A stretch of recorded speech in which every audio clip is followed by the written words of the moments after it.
Hello again. Today's subject matter is some Legend of Zelda fan art. I decided I wanted to practice drawing a horse and two characters riding a horse. So this took a ton of reference material, but overall I kind of wanted to go for something surreal, dreamy, unusual, weird, and cool. So here I go sketching a horse. I just looked up horses standing this way and I was super inspired by like classical paintings of horses. For this pose with Zelda sitting on the back. Oh yeah, I had to like look up to see if this kind of pose was possible, and it is, okay? Thank goodness for engagement photography, stock photos, because I had the idea of the pose in my head. I just had to check and make sure that it could be done. And I mean, the horse being reared up is totally unrealistic, but you know, I'm all about, you know, bending the possibilities. So here I am adding in Link's pose. Link's pose is inspired by this painting here, which I actually got to see for real in London last year. It's absolutely huge. It's so cool.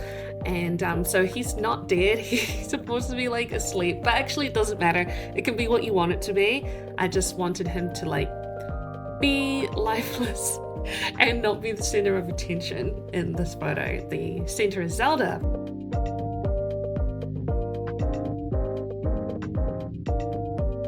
Yep, here I go. I'm just doing a ton of adjusting.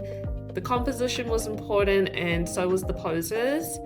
I didn't care a lot about realism and, you know, if this pose was possible or could be based in reality. I really didn't. I just wanted it to look cool. So here I go with the banner. I wanted it to be like triangular, the banner. And yeah, I just use like a round chalk brush to do my sketches, and I use, you know, the warp tool a little bit to make adjustments, and of course I like move stuff around. So here I go adding the outfits. So the outfits I picked for Link and Zelda were based off their Tears of the Kingdom kind of tunic-y, Greekish sort of costumes because it fit the vibe. This is, you know, she's got long hair in this picture. She doesn't have long hair in Tears of the Kingdom. So this is not canon. This is not supposed to be some sort of reimagining of what happens in the game at all. It was just, I'm going off of vibes and style for this piece. I really like doing Epona's hair and like, you know, swirly bits. I tried to make it look like stylish. I chucked on the Hyrule crest on the banner. I didn't want it to be like in your face Zelda, just like semi-subtle. That's why the crest is like half on the banner. And here I was just playing around with like some background ideas, but I had no idea what I was going to do with the background at all. Mucked around with Link's hand, decided to put in a sword here. I go back to that later because I was like, I have no idea, how do I make him hold the sword? And I decided to have him like kind of holding it there. That is the Sword of the Sky, not the Master Sword, because the Master Sword, in my opinion, was a bit too colorful. It's got like a purple guard and it's like glowing blue. It just didn't fit the theme and the muted color palette that I wanted to go for. So here I'm about to start blocking in the tones. So I use the pen tool to be very precise and exact. I could use the lasso tool and lasso around the whole thing, but the pen tool is like super precise, super exact, and super clean. And doing straight edges like on the steps down there makes it really easy if you use the pen tool. So I go around here and I just block in the tones. So this is before I move into shadow. When you block out the tones like this, it makes it easier to make selections and shade in your work. You could shade on just one flat layer, but for example, like if I want to shade in just the skin or just Epona, I could select that part and then shade it. without having to shade and erase the bits where I go over the lines. Like, it's just a process thing. So here I'm moving on to the shading. Epona's kind of like a Clydesdale-y horse with like these dark nose and like dark legs. So I shaded those in, and I used a ton of reference to shade in because, oh my gosh, I've never drawn like I haven't drawn a horse. I maybe can count on one hand the amount of times I've drawn a horse. So I needed a ton of reference to know how to do kind of like the face and how it's built. For the shading here, I use a rectangular shaped chalk brush. I don't use an airbrush because I kind of wanted like a kind of rough rather than soft appearance to the shading. So when I shade, I kind of imagine I'm shading like planes rather than rounded objects, if that makes sense at all. I don't know, but yeah, I like this rectangular chalk brush, and I erase with a airbrush shaped eraser, and sometimes I change the brush mode to clear, which means you're basically just turning your brush into an eraser. I use that, and here I'm going into shading the clothes. For Zelda, I tried to make her kind of like tunic thing, like dress, like kind of semi see-through. I have a reference painting that I was inspired for that. I wanted to look kind of like feminine and like I don't know, sexy. Same with Link, but yeah, he's like more dark, you know what I mean?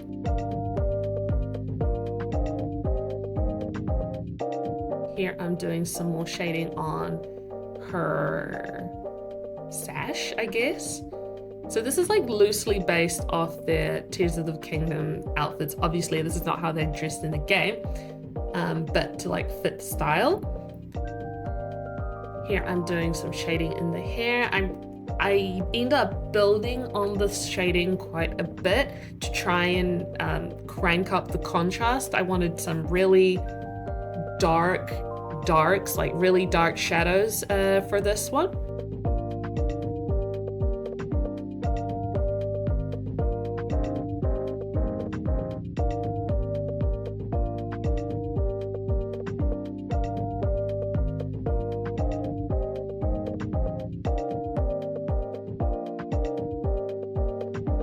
Here I'm chucking in a background. I had a reference image, a painting that I was inspired by for this background.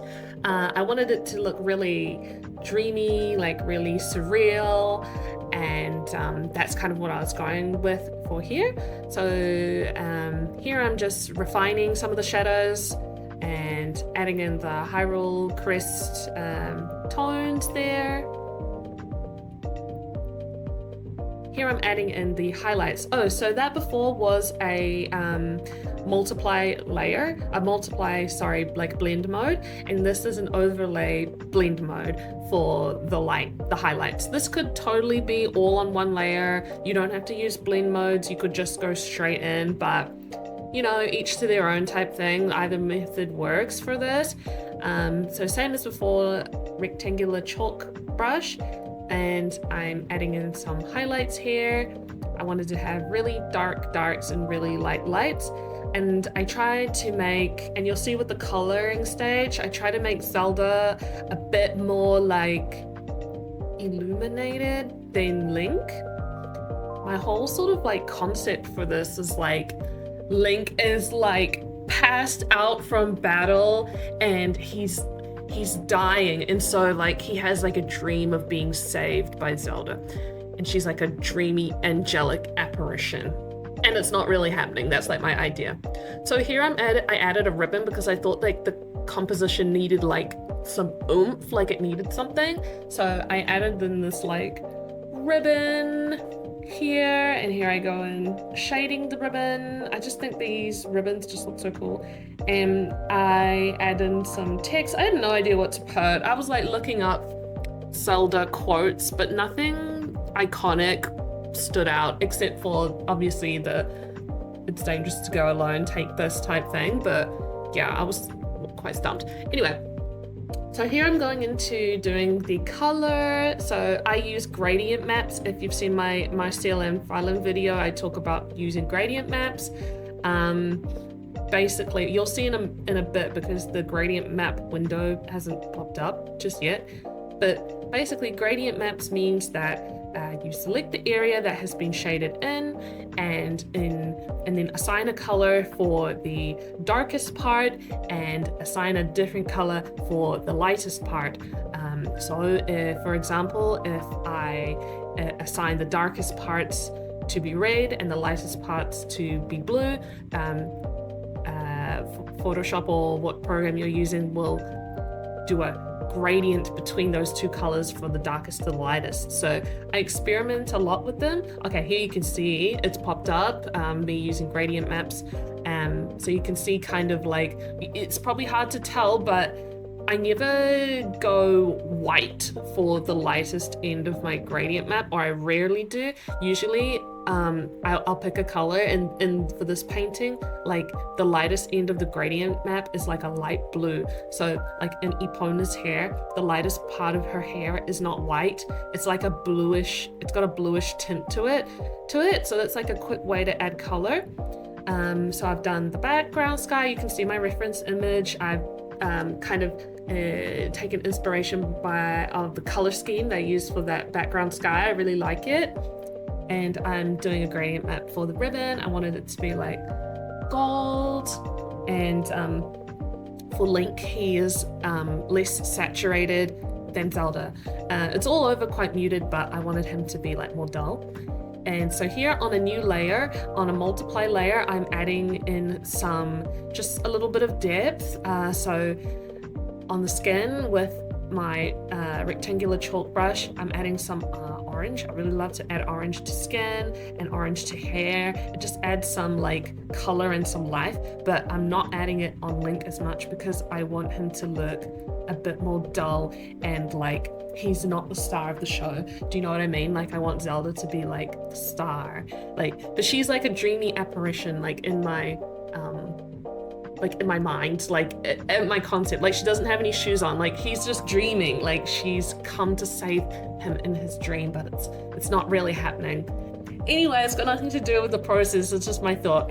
Anyway, so here I'm adding in some details for the steps, so some kind of like cracked bits on there. This is no blend mode. I just went a new layer and then just started adding it in. So some darker bits and some highlights for the cracks and for the little chips in it. Adding these little details can just make it like pop a little bit more, but I didn't want it to be like too busy. I still wanted it to not distract from the rest. Here I experimented with a glow around Zelda, but I end up deleting it because I don't know, I just wasn't a fan of it. And here is the final result. So I made a couple of changes off camera. I cranked up the saturation quite a bit on the characters. So I kind of wanted Epona to look more brown. I wanted the text on the ribbon to be a bit more vibrant. I also changed what was written on the text. I also added some birds in the background just to, I don't know, I wanted like a heart-shaped composition at the top, and I just thought it would be nice framing for the piece. And you know what? Oh my gosh, I only realized once I started editing this. I mucked up Link's tunic colors. He's supposed to have like a beige tunic and like a dark green part that goes over top. It's not supposed to be all green. So I actually jumped into Photoshop while I was editing this and tried to see what it would look like if I added the correct colors. And to be honest, I just decided to keep it dark green. I've already printed the prints for this. I don't want to go back and mess around with it.